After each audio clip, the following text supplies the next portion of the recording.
قوم اصحى محمود. الله، وتصحيني ليه بس دلوقتي يا ستي؟ ما تسيبيني متخمد. حرامي في الشقة حبيبي.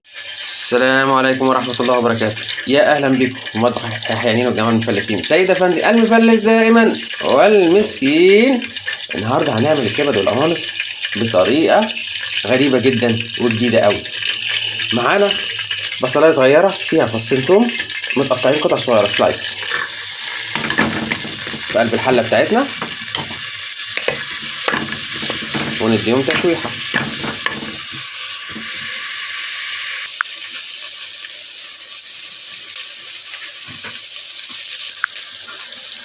ورجعنا لكم بعد ما التومه والبصلايه ابتدوا ياخدوا لون كده، وهننزل معانا ب 100 جرام كبده على قوانص، معاهم معلقه فلفل اسمر، على كمون، على بابريكا، على معلقه خل صغيره، على معلقه ملح، وناخدهم تشويحه.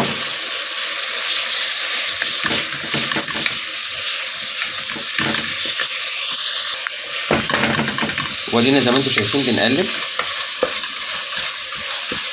ابتدت تاخد تشويحه على النار، وهنستمر في التقليب شويه كمان، وهننزل بالخلطه السريه بتاعتنا.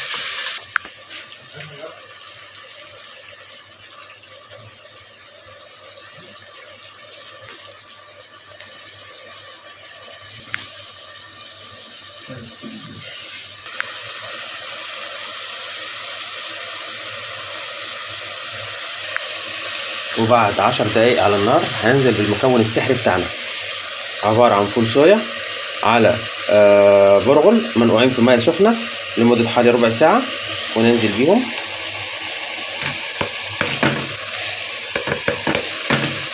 ونقلب. ونزلنا بكوباية ميه صغيرة سخنة، وهننزل بالسبع بهارات بتاعت وولز.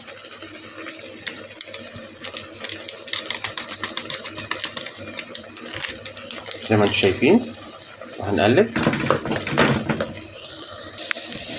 وبعد كده هننزل بمكعب مرق الدجاج زي ما انتم شايفين، ونقلب ونسيبه 10 دقايق على النار ونرجع له. بسم الله ما شاء الله، ابتدت تستوي. 5 دقايق كمان ونطفي عليها.